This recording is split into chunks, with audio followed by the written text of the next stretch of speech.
So hello दोस्तों, आज से मैं इस चैनल पर न्यू एनिमी सीरीज स्टार्ट करने जा रहा हूँ जो आपको बहुत ही ज्यादा पसंद आएगी। तो चलिए शुरू करते हैं फर्स्ट एपिसोड बिना टाइम बर्बाद किए। तो ये कहानी है मलरल में मौजूद डिवाइन फोकटन कॉन्टिनेंट की। एक ऐसा कॉन्टिनेंट जहाँ पर हजारों तरह की प्रजातियां रहती थी, मगर इस दुनिया में उन्हीं लोगों की इज्जत होती है जो सबसे ज्यादा ताकतवर हों, बिल्कुल हमारे हीरो जियांग की तरह, जिसकी मार्शल वेंस को धोखे से डिस्ट्रॉय कर दिया गया था। पर जियांग किस्मत के सामने हार नहीं मानता और अवेकन कर लेता है अपनी बॉडी में मौजूद स्वर्ड बोन और इटरनल स्वर्ड वेंस को, जो कि उसे इस मलरन का इकलौता ट्रांसेंडेंट स्वर्डमैन बना देती है। अब जियांग तो बस अपने दुश्मनों से बदला लेकर सिर्फ खुद को ताकतवर करना चाहता था। पर कहानी में ट्विस्ट तब आया जब उसे मालूम हुआ स्पिरिट रम की साजिश के बारे में। स्पिरिट रम जो कि मलरम और ह्यूमैनिटी को खत्म कर देना चाहती है, पर दोनों दुनियाओं के बीच दीवार बन के खड़ा था जियांग।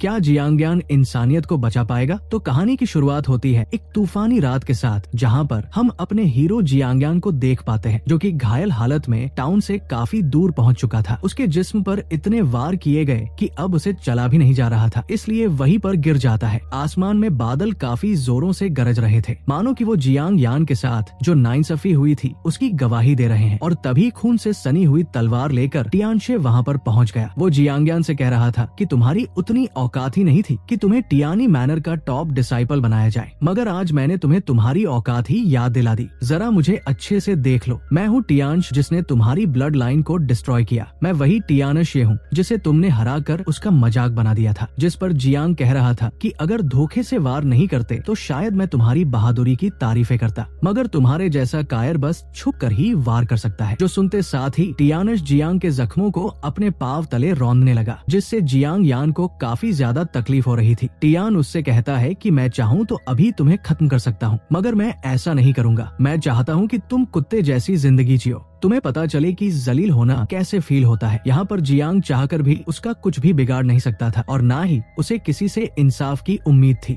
अब हमें सीधे 1 साल बाद की कहानी दिखाई गई, जहाँ पर लिया नाम की सर्वेंट जियांग की मेडिसिन लेकर उसके कमरे में पहुँच चुकी थी। वो उसे कह रही थी कि तुम्हारे जैसे लूजर के लिए हर रोज दवाई लाना, इससे बुरी किस्मत किसकी हो सकती। पता नहीं हमारे मास्टर ने तुम में ऐसा क्या देख लिया जो तुम्हें इस फैमिली का दामाद बना दिया। तुम हमारी टांग फैमिली में 1 साल से पड़े हो, हमारे रहमो करम पर पलते आ रहे। अगर तुम्हारी जगह मैं होती तो शायद शर्म के मारे ही कुएं में कूदकर अपनी जान दे देती। अब लिया के वहाँ से जाने के बाद जियांग अपने बिस्तर से उठकर मेडिसिन लेने चला गया, मगर उसे समझ आ जाता है कि ये लोग उसकी दवा में जानवरों की सुसु मिला रहे थे, ताकि ना ही जियांग उसे कंज्यूम करे और ना ही वो कभी क्योर हो पाए। यहाँ पर जियांग मायूस होकर पुरानी बातें सोचने लगा कि कैसे टियान ने उसे जिंदगी भर के लिए अपाहिज बना दिया। जियांग एक जमाने में जीनियस हुआ करता था, मगर आज उसकी कीमत एक कौड़ी की भी नहीं रही और उतने में ही जियांग को किसी की आवाज आती है, तो वो कंफ्यूज होकर इधर उधर देखने लगा, जिस पर वो बंदी कहती है कि मैं तुम्हारे गले में पहने हुए पेंडेंट में हूँ। और फिर वहाँ से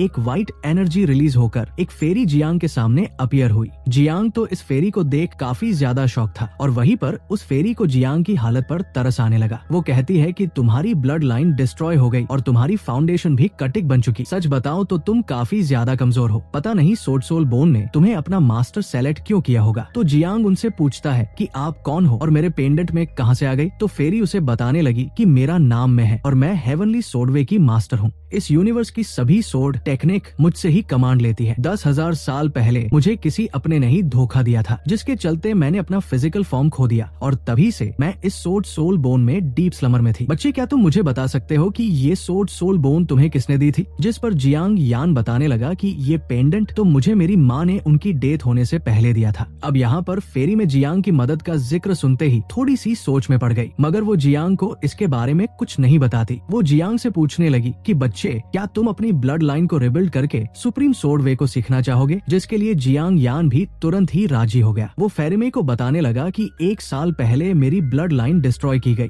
जिसके चलते मैं अपनी ही जियांग फैमिली पर बोझ बन गया। इसलिए उन्होंने मुझे यूजलेस समझकर टांग फैमिली की यंग लेडी से मेरी शादी करा दी। इस 1 साल में टांग फैमिली ने मुझे काफी ज्यादा हमिलेट किया। अगर टांग फैमिली को मेरी जियांग फैमिली का डर नहीं होता तो वो कब का ही मुझे खत्म कर देते। अब मैं बार बार जलील होकर थक चुका हूँ। अपनी पावर्स दोबारा से हासिल करने के लिए मैं कोई भी कीमत चुकाने के लिए तैयार हूँ। तो फेरी में उससे कहने लगी कि मैं तुम्हारी ब्लड लाइन को रिबिल्ड करके तुम्हें मार्शल आर्ट्स की पीक पर पहुँचने में हेल्प करूंगी, मगर बदले में तुम्हें भी मेरे लिए कुछ करना होगा। तुम मेरे लिए कुछ सोल ऑब्जेक्ट कलेक्ट करोगे ताकि मैं भी अपनी सोल और बॉडी को दोबारा से रिबिल्ड कर सकूं। अगर तुम्हें मेरी शर्त मंजूर है तो मेरे सामने नील डाउन करके मुझे अपनी मास्टर एक्सेप्ट कर लो। जो सुनते साथ ही जियांग्यान तुरंत ही नील डाउन करके फेरी को अपनी मास्टर बना लेता है। फेरी उससे कहने लगी कि मैं तुम्हें इटरनल स्वर्ड मेरिडियन फर्ज करने में हेल्प करूंगी। तो यान भी इसके लिए राजी हो गया, जिसके बाद फेरी उसकी सोर्ड मेरिन को फॉर्म करना शुरू कर देती है। इस प्रोसेस में काफी पावरफुल एनर्जी यान के आसपास रिवॉल्व होने लगती है। साथ ही उसे बहुत ही इमेंस पेन होने लगी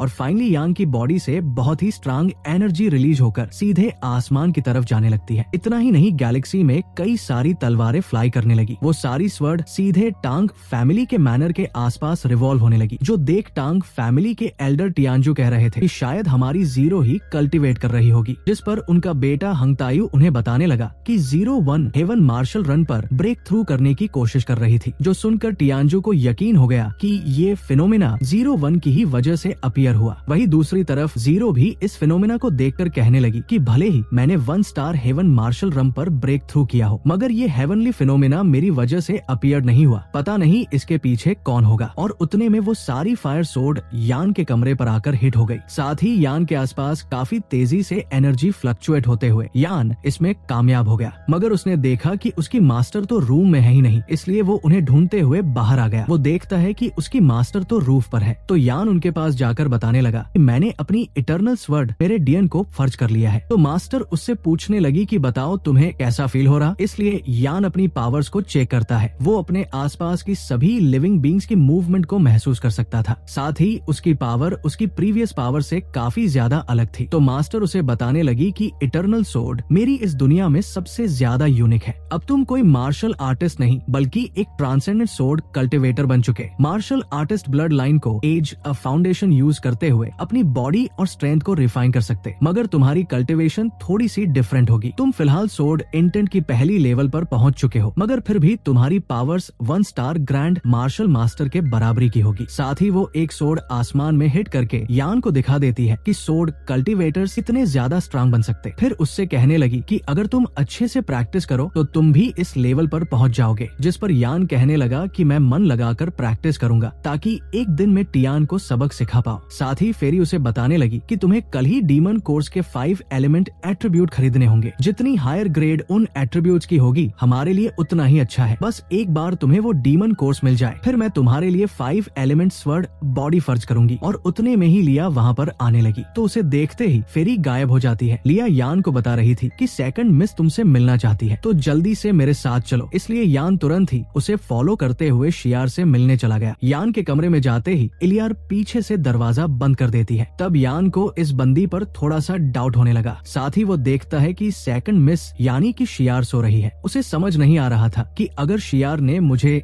मिलने बुलाया तो फिर वो सो कैसे गई। इसलिए वो शियार के चैम्बर में एंटर करता है और वहाँ पर उसने देखा कि शियार की हालत तो काफी ज्यादा खराब है। वहीं पर फेरी उसे बताने लगी कि इस बंदे को तो पॉइजन दिया गया, ये कभी भी मर सकती। जो सुनकर ही यान काफी ज्यादा पैनिक हो गया। और फेरी मैं इसे रिक्वेस्ट कर रहा था कि मास्टर क्या प्लीज आप इसे बचा सकते हो। जिस पर फेरी कहने लगी कि ये बंदी ना ही मेरी फैमिली है और ना ही मेरी दोस्त, तो बोला मैं इसकी हेल्प क्यों करूं। तो जियांग्यानो ने बताता है कि लड़की बहुत ही ज्यादा नेक दिल है। तांग फैमिली में बस इसने ही मेरे साथ हमेशा अच्छा बर्ताव किया था और ये काफी ज्यादा यंग भी है, इसलिए मैं ये बिल्कुल नहीं चाहता कि इसकी जिंदगी इससे छीनी जाए। अब जियांग्यान की बातें सुनकर मास्टर अग्री तो हो गई, मगर उनकी 2 कंडीशंस थी। एक तो ये कि यान को 1 महीने के अंदर ही उनके लिए सोल ऑब्जेक्ट ढूंढना पड़ेगा और दूसरी ये कि यान को 1 साल के अंदर सोर्ड इंटर्न रन के पिक पर पहुंचना होगा। तो यान तुरंत ही इसके लिए राजी हो गया। जिस पर फेरी कहने लगी कि बच्चे वादे वही किए जाने चाहिए जिन्हें निभाया जा सके। तो यान उन्हें तसल्ली देता है कि अगर उसने प्रॉमिस किया है तो किसी भी कीमत पर अपने वादे को पूरा करेगा। तो फेरी ने अपनी पावर्स का यूज करते हुए तुरंत ही मेई को हील करना शुरू कर दिया। वो कहने लगी कि ये बंदी अवेकन होने ही वाली है, मगर इसकी बॉडी में मौजूद पॉइजन पूरी तरह से रिमूव नहीं हुआ, इसलिए रिमेनिंग पॉइजन तुम्हें ही हटाना होगा। जिसके बाद फेरी तुरंत ही गायब हो गई। वो शियारों के सामने नहीं आना चाहती थी और और उतने में ही शियार को होश आ गया। वो यान को अपने रूम में देखकर चिल्लाने ही वाली थी कि तभी यान ने उसका मुंह बंद कर दिया। यान उससे कहने लगा कि तुम जैसा समझ रही हो वैसा बिल्कुल नहीं। तो शियार भी उसकी बात मान गई, जिसके बाद यान उसे सारी सिचुएशन एक्सप्लेन करने लगा। वो कह रहा था कि लिया ही मुझे तुम्हारे रूम में लेकर आई थी, जब मैं यहाँ आया तब तुम बेहोश थी। जो सुनते ही साथ ही शियार उसे बताती है कि मैंने तो तुम्हें मिलने बुलाया ही नहीं। तो यान उसे कहता है देखो तुम्हें किसी ने पॉइजन दिया है जिसके तुम्हारी बॉडी पर अभी भी निशान है। ये सब देखकर तो शियार काफी ज्यादा पैनिक हो गई, मगर उसे ये समझ नहीं आ रहा था कि आखिर उसे पॉइजन किसने दिया होगा। और तभी लिया यान सारी प्लानिंग समझ गया। वो कह रहा था कि लिया जानबूझकर मुझे यहाँ लेके आई ताकि वो तुम्हें पॉइजन करने का इल्जाम मुझ पर लगा पाए। वहीं पर उस बंदी को भी याद आता है कि शियार ने ही उसे एक सूप पीने के लिए दिया था और शायद उसी में पॉइजन होगा। अब शियार की बॉडी में जो रिमेनिंग पॉइजन था उसे यान काउंटर करने की कोशिश करता है। उसने अपनी सोड एनर्जी उसकी बॉडी में चैनल कर दी, जिससे वो सारा पॉइजन वैनिश होकर शियार दोबारा से बेहोश हो गई। मगर उतने में ही लियार अपने 2 साथियों को लेकर वहाँ पर पहुँच जाती है। उन्होंने जियांग पर शियार के साथ जबरदस्ती करने का इल्जाम लगाया, जिसके बाद लियार के चमचे मोहाय और वांगसन तुरंत यान पर हमला करने जंप लगा चुके थे। मगर उतने में ही यान जियांग अपना सोड इंटेंट रिलीज करते हुए उन तीनों को उस रूम से बाहर फेंकवा देता है। साथ ही उन लोगों से पूछ रहा था कि बताओ तुम सियार को नुकसान पहुंचाना क्यों चाहते थे। मगर वो लोग यान का जवाब देने की हिम्मत नहीं कर पाए। उन्होंने तो तुरंत ही अपनी स्पिरिचुअल बीस्ट को समन करते हुए यान पर अटैक कर दिया। तभी यान अपनी सोड एनर्जी का यूज करते हुए उन पर कई सारी तलवे हिट कर उन तीनों बीस्ट को मार देता है, जिसका असर उन तीनों कल्टीवेटर्स पर भी हुआ था। उन्हें तो ये समझ ही नहीं आता कि यान जियांग ने अपनी पावर्स को कैसे रिकवर कर लिया। तभी यान जियांग उनकी तरफ आगे बढ़ते हुए कहता है कि देखो मेरे सब्र की एक लिमिट है, अब जल्दी से बताओ कि तुम लोग शियार को मारकर उसकी मौत का इल्जाम मुझ पर क्यों लगाना चाहते थे। मगर लिया तो अभी भी झूठ बोल रही थी। वो कहती है कि पहले तुम मिस शियार के साथ फिजिकल हुई और फिर तुमने उन्हें पॉइजन दिया। अगर ये बात हमारी फर्स्ट मिस को पता चली तो वो तुम्हें जिंदा नहीं छोड़ेगी। जिस पर यान अपनी तलवार रेस करते हुए कहता है कि मैं एक जेंटलमैन हूँ, मैं कभी ऐसी गंदी हरकतें नहीं करूंगा। वो तुम ही थी जो मुझे शियार के रूम में लेके आई। तुम लोगों ने मुझे फ्रेम करने की कोशिश की है, तो बताओ तुम्हारे इंटेंशंस क्या थे। अब यान की सोड अपने गले के इतने पास देख कर ही लिया कि हिम्मत जवाब दे गई और उसे समझ आ गया कि अगर अब उसने सच नहीं बोला तो मर जाएगी। इसलिए वो पैनिक में आकर कहती है कि इस सब के पीछे मैं नहीं बल्कि कोई और है। और अब वो उस पर्सन का नाम बता पाने ही वाली थी कि तभी उसके साथी ने एक नीडल खामोशी से रिलीज करते हुए ली को खत्म कर दिया। यान काफी शौक में था कि ये बंदा अचानक कैसे मरा। और उतने में ही हिंग फैमिली का हेड अपनी बेटी जीरोन के साथ वहाँ आ जाता है। तो कल्टीवेटर तुरंत ही बताने लगता है कि सियान ने आपकी छोटी बेटी के साथ जबरदस्ती करने के बाद उसे पॉइजन दिया और जब हमने उसे पकड़ लिया तो उसने सबसे इनकार कर दिया। हमारी दोस्त लिया उसे पनिश करना चाहती थी, मगर इस बंदे ने उसे भी खत्म कर दिया। ये सुनकर फैमिली हेड हंगताए भड़क उठता है और वो यान जियांग से पूछता है कि बताओ ये बंदा जो भी कह रहा है वो सच है